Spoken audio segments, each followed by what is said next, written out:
Hello ক্রিকেটীয় ব্রাই brothers, আজকে গুরুত্বপূর্ণ আলোচনা করব মুস্তাফিজকে নিয়ে। হ্যালো ভিউয়ার্স, আপনারা ইতিপূর্বে সকলে জানেন যে মুস্তাফিজুর রহমান আইপিএলের মধ্যে টিম পেয়েছেন দিল্লির হয়ে খেলার জন্য। কিন্তু ইন্ডিয়ার কিছু ফ্যান আছে যারা মুস্তাফিজুর রহমানকে দিল্লির হয়ে দেখতে চান না, যার ফলে তারা ট্রেন্ডের মধ্যে তুলে দিয়েছেন যে বয়কট দিল্লি ক্যাপিটালস, অর্থাৎ মুস্তাফিজুরকে নেওয়ার জন্য দিল্লি ক্যাপিটালসকে বয়কট ঘোষণা করেছে ইন্ডিয়ান ক্রিকেট প্রেমীরা। বলতে গেলে ভারত এবং পাকিস্তানের মধ্যে যে যুদ্ধ চলতেছে, সেখানে ভারতের পক্ষ হয়ে কোনো কথা বলে নেই বাংলাদেশ, এবং বাংলাদেশ আইপিএলকে বয়কট করেছিল যখন কোনো প্লেয়ারকে আইপিএল ফ্র্যাঞ্চাইজি কিনে নেয়।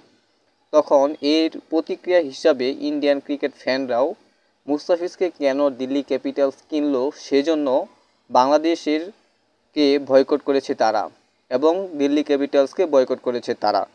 বলতে গেলে এক চিরপ্রতিদ্বন্দ্বিতামূলক সমালোচনা চলছে সামাজিক যোগাযোগ মাধ্যমে। অবশ্যই আপনি এই বিষয়গুলি কিভাবে দেখছেন?